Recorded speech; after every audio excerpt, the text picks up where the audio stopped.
Terima kasih saudara, Anda masih menyaksikan Breaking News bersama saya, Niputu Trisnanda. Kita lanjutkan informasinya saudara terkait dengan eskalasi di Timur Tengah perang antara Iran dan juga Amerika Serikat. Saudara, ini adalah visual bukti baru bantuan Uni Emirat Arab dalam serangan terhadap Iran. Rilis video yang dimuat di media sosial X Fars News Agency ini memperlihatkan serangan pesawat tak berawak di Bandar Abbas di Iran Selatan. Dari video ini terlihat sebuah pesawat tak berawak buatan WA yang masih satu kelompok dengan drone jenis Yabon terlihat terbang di atas area tersebut.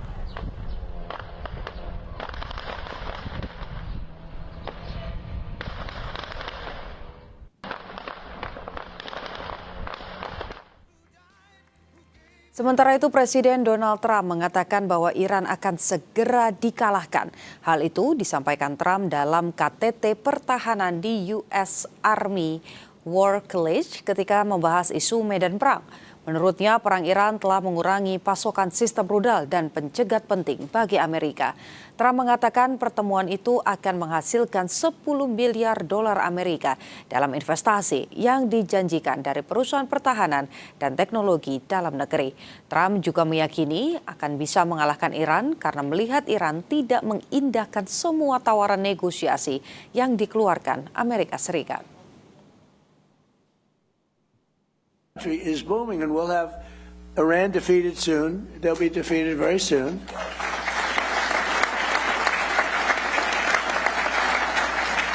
And then I guess it'll be even better. But you know, even during this, it's been amazing. I mean, to think. So I call it a military operation, but I call it whatever you want. It's incredible. It's like it hasn't made a dent. A lot of people thought oil would go up to $350 a barrel, and today it's at $79. A couple of days ago, it was at 68. It went up a little bit because I had to take tough action because they did not obey what they're supposed to obey. I mean, they just didn't do it. So we took a little action, but it'll all, when that settles down, I think you're going to have $55 oil, which is all great for what you're doing, maybe less than that. Beberapa waktu lalu Presiden Amerika Serikat Donald Trump membatalkan rencana penarikan pajak langsung dan mengubah pola investasi sebagai barter keamanan di negara Teluk.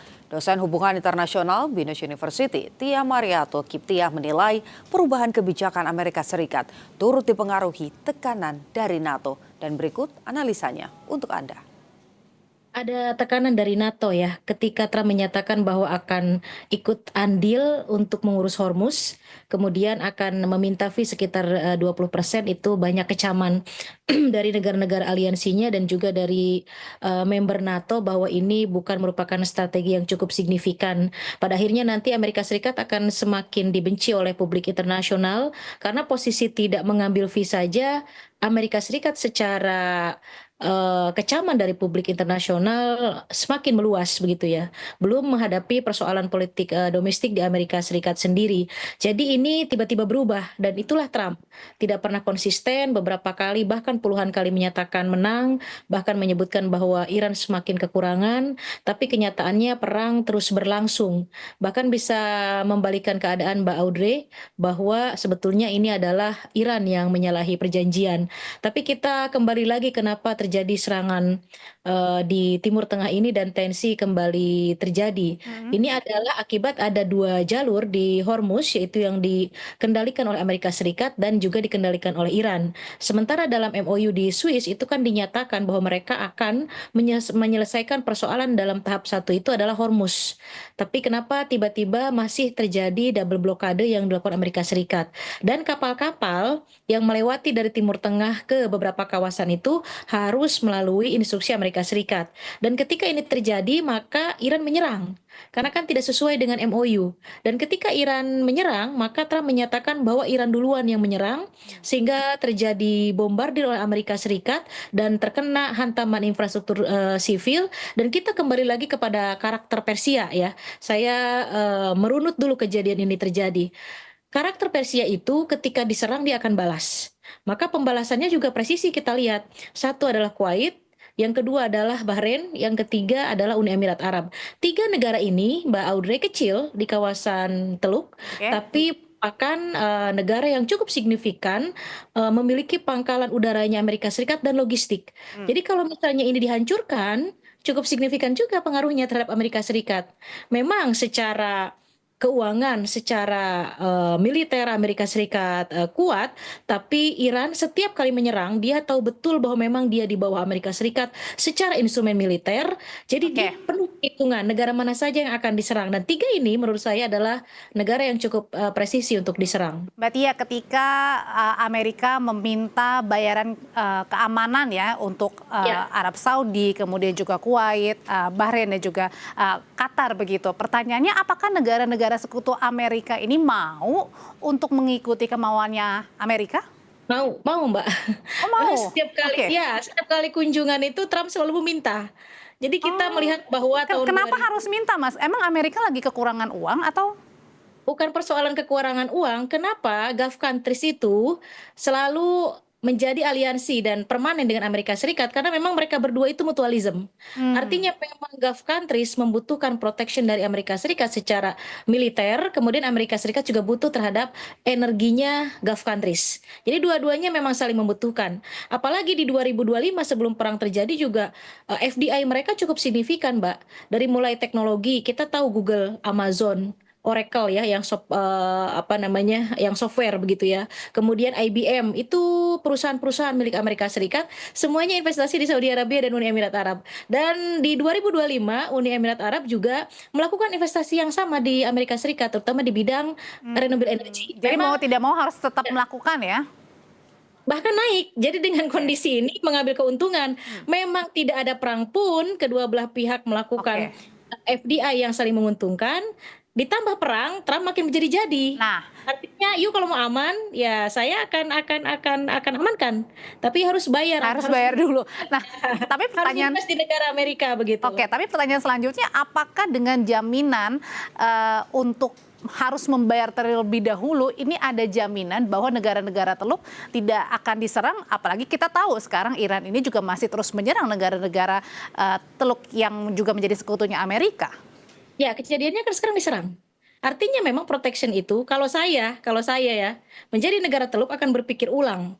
Apalagi sekarang posisinya adalah negara Teluk bisa melakukan kerjasama dengan negara manapun, termasuk dengan Rusia, dengan Cina yang sudah mulai expand bukan hanya invest di Iran tapi juga mulai expand melakukan investment di Saudi Arabia misalnya. Huawei sudah ada loh Mbak Audrey di Saudi Arabia. Oh. Jadi harusnya terbuka. Negara Teluk harus terbuka, tidak defend on atau dependensi lagi terhadap Amerika Serikat. Harusnya. Karena apa? Protection mana yang ditawarkan Amerika Serikat? Tidak ada kan? Tetap diserang. Kuwait diserang. Uni Emirat Arab diserang. Jordan diserang. Tiga negara Kalau itu gitu buat apa bayar uang keamanan? iya, jadi alih-alihnya adalah investasi FDI begitu ya. Padahal sebelum perang juga memang sudah terjadi FDI. Jadi ini akal-akalan Trump saja yang seharusnya memang negara Teluk tidak usah menggubris itu. Yang penting buat mereka adalah bagaimana national interest mereka bisa terlaksana dengan Iran baik, dengan Amerika Serikat juga bisa ambil keuntungan begitu. Harusnya ya. Tapi kenyataannya memang negara-negara Teluk ini sampai saat ini saya melihatnya masih defend on atau dependensinya masih besar terhadap Amerika Serikat terutama ketergantungan dari sektor militer dan investasi terbesar mereka di Amerika Serikat itu di sektor militer, Mbak. Oke, nah belakangan juga selama 6 malam berturut-turut kan terjadi serangan ya Mbak ya ke Iran. Ya. Fasilitas-fasilitas seperti stasiun, kemudian juga bandara, jembatan juga dibombardir oleh Amerika. Ini langkah apa lagi yang sedang dilakukan oleh Trump nih? Sudah kalut, Mbak. Kan perjanjiannya tidak akan menyerang infrastruktur atau infrastruktur sivil Iran. Tapi kenyataannya sekarang sudah mulai ke jembatan. Hospital juga, Mbak. Hospital juga diserang juga dan itu korbannya mostly adalah masyarakat sivil Iran. Nah, masalahnya adalah masyarakat sivil Iran itu berbeda dengan negara-negara kawasan Teluk lainnya. Mereka tidak akan bersembunyi dengan kondisi ini. Perang sudah terbiasa. Dan itu tadi mereka cukup solid untuk mendukung pemerintahan yang terjadi yang ada saat ini. Jadi dengan serangan ini justru dukungan terhadap pemerintah akan semakin kuat. pun oposisi ada, setiap negara pasti ada oposisi. Bahkan di sistem monarki pun ada oposisi. Tapi mayoritas masyarakat Iran itu dengan kondisi diserang seperti ini bukan takut. Mereka punya konsep jihad, mereka tidak takut mati, dan kondisi dibombardir secara masyarakat sivil itu mereka akan semakin solid, dan saya pikir Amerika akan semakin susah ya. Ya memang sebaiknya kembali ke perundingan seharusnya ya. Kalau misalnya Republik bisa membaca ini, sebaiknya kembali ke perundingan, karena itu juga tidak menguntungkan untuk pihak Amerika Serikat. Buat apa? Karena kan BBM di dalam negeri Amerika Serikat juga akan naik, kondisi publik juga tidak akan interest terhadap Partai Republik dengan sikap Trump ini, begitu. Bukan hanya eskalasi yang terus memanas di Timur Tengah, tapi akhir dari Piala Dunia juga jadi sorotan dalam Breaking News Kompas TV, saudara, yang akan hadir sesaat lagi usai jeda.